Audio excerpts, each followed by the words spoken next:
New Westminster, built on the banks of the Fraser River, is one of the oldest cities in British Columbia. It has a proud history of respecting its heritage while looking ahead with vision and hope. The Heritage Society was created more than 40 years ago by this grassroots movement who wanted to stop the wave of demolitions of heritage homes. Today, we talk with two of these preservationists, Eric and Kathleen Langstroth, who have been so instrumental in enhancing the heritage character of the city, one house at a time.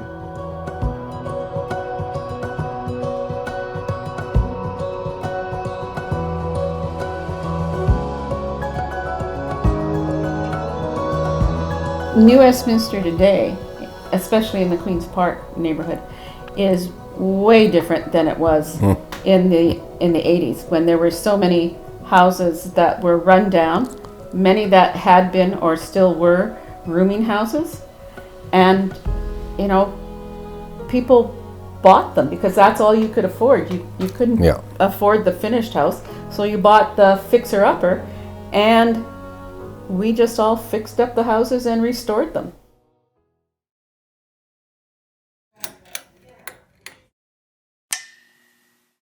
Eric is a metal fabricator by trade. He has a keen eye for detail and focusing on making to-do lists when starting any project. He was restoring and racing old cars and setting records years before he was restoring old houses. This experience has helped him transfer his skills from the garage to the house. Kathleen is a retired teacher. She seeks to bring the beauty to a restoration, whether choosing the paint colors or a wallpaper. She knows that a mature garden needs to be respected and nurtured as the backdrop for any project. Together, they are dedicated to their shared passion of heritage restoration. This is most evident with their current labor of love, restoring the Speck House. One of the things that concerned me when I went through the house, when it was open, I thought, if I don't buy this house, somebody else is going to get it and wreck it. The whole house for me, it's an art form. It's a fantastic painting here that needs to be honored. And as the custodian here, custodians of this house, we have done it justice.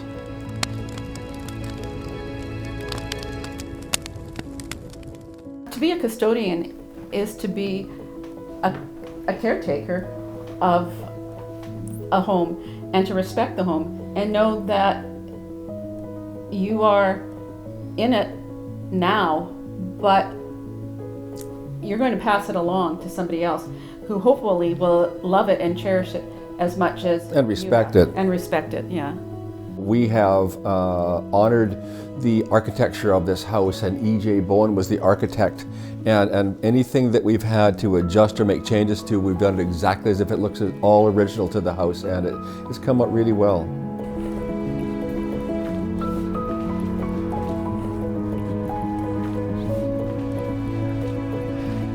Kathleen, you were the president of both the Brow of the Hill and Queen's Park Residents Association.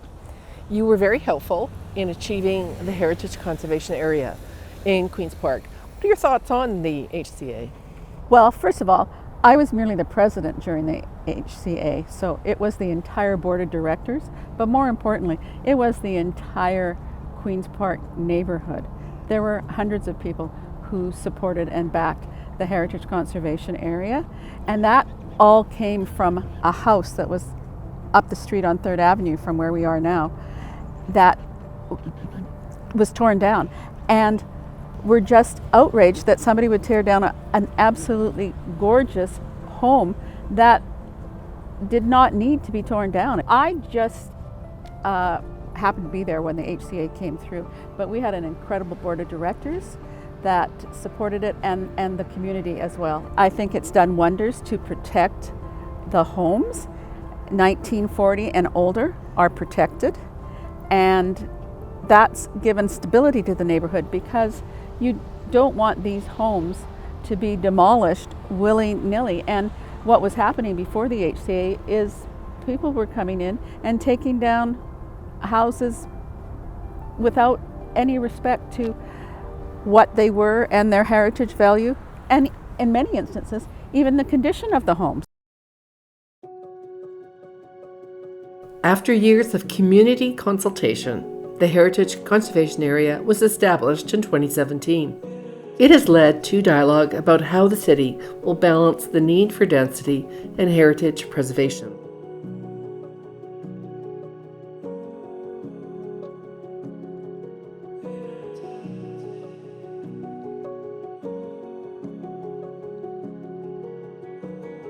The Hezekiah Speck House, located in the historic Brow of the Hill neighborhood, is one of the earliest restoration projects in the city.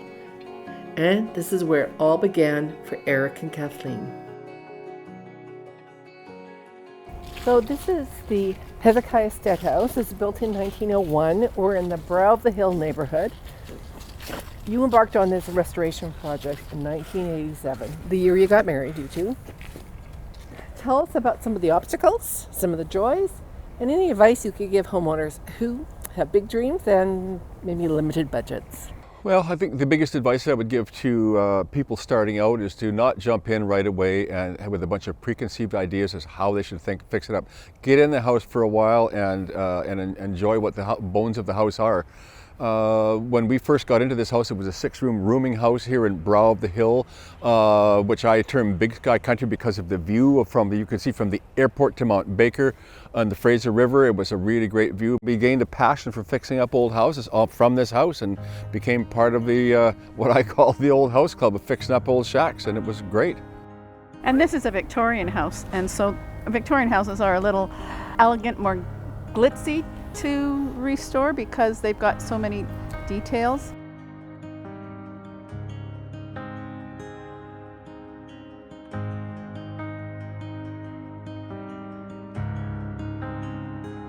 After the Speck House, you moved to another house in another neighborhood of a different era. What inspires you to start all over again with another project? The Hicks house was a large undertaking. Well, that was not planned and not in our vision at all. As a matter of fact, we hadn't even finished the Stead house when my sister called to say that there was a house for sale at 211 7th Avenue in the Glenbrook neighborhood. We had no intention of moving, but when I went with my sister to go through the house, it was an arts and crafts house, and arts and crafts happens to be my very favorite style of a home. And so I went through it, and it did need work. But when I finished touring the house, I walked out and said, I have to have that house. I love that house. I love everything about the house. And it was perfect because there was hardly any woodwork painted, just in the kitchen and the bathroom. Whereas in the Stead house, everything had been painted. So I thought, this will be easy to restore because there's not half the, there's not the work of stripping and taking all things out. And so then that night I came home and said to Eric, you've got to come and see this house. And we went and looked at it, and Eric was a little bit hesitant, but I convinced him. Yes, you did. And the next thing you knew, we were on our second project and madly finishing the first one. But it's funny, that house had been stuccoed and all the windows had been taken out and replaced with aluminum, single glazed aluminum windows, and the career that we had to redo all the windows now became a passion of collecting stained glass through Victoria, Seattle, Portland, Vancouver, and gathered all period stuff for the house, and it came out really well. Then you're just about to retire. Kathleen, you had plans to relax and travel, but then the dream house became available. Let's talk about a third move to the Speck House. My idea of a project was to buy a nice little cottage at Maple Beach in Point Roberts, because I thought that would be a lovely little project for him. And I almost had him convinced of that until he went through this house. And I knew that we had to buy it because Eric needed another project. How do you manage to respect a house's heritage and its past, while acknowledging the need to mechanically update it and provide modern conveniences that people really want today.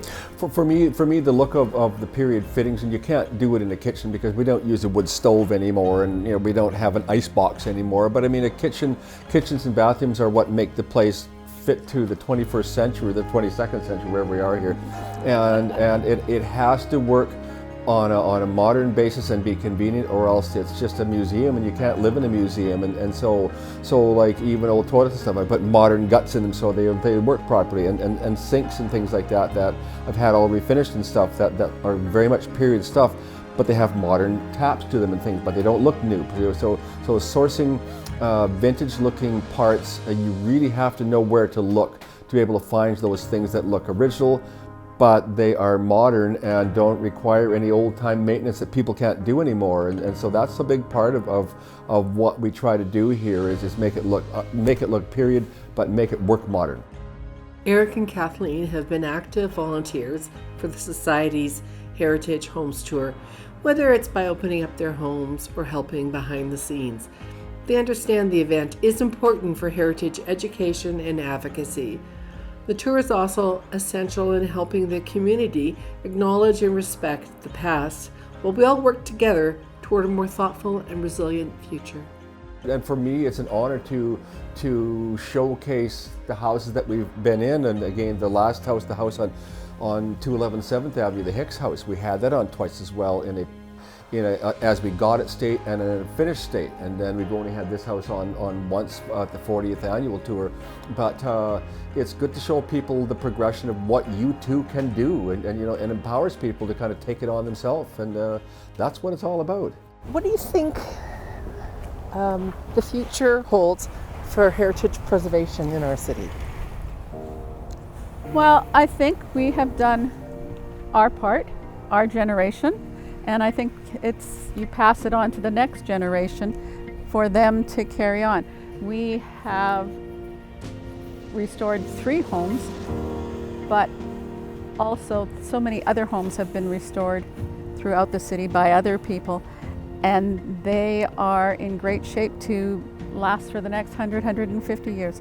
So it's really in the hands of the people coming up now to care for the homes.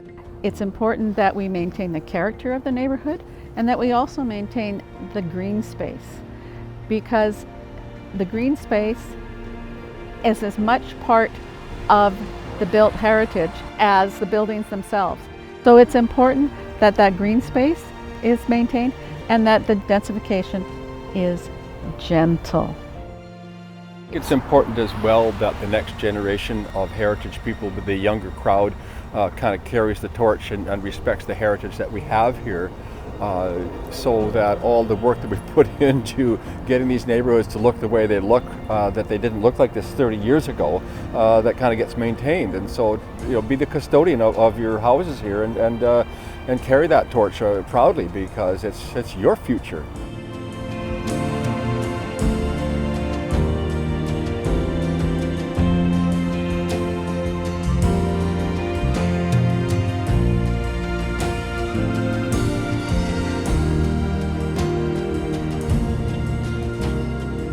You've had a busy life. Wouldn't want it any other way, would we, sweetheart? Not at all. What would we do with all that free time? There was no free time. There's only working on old houses. Yeah, we got to get another life. Which one would you like? I like the traveling part. All right. I know, even now, because we don't have any thing to look for. I keep saying to Eric, we used to go to Victoria, we used to go to Seattle, we used to go to Portland, we used to do all this stuff looking for house parts.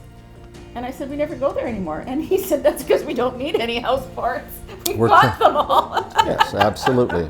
Yeah. I went, darn it. We need to start looking for something.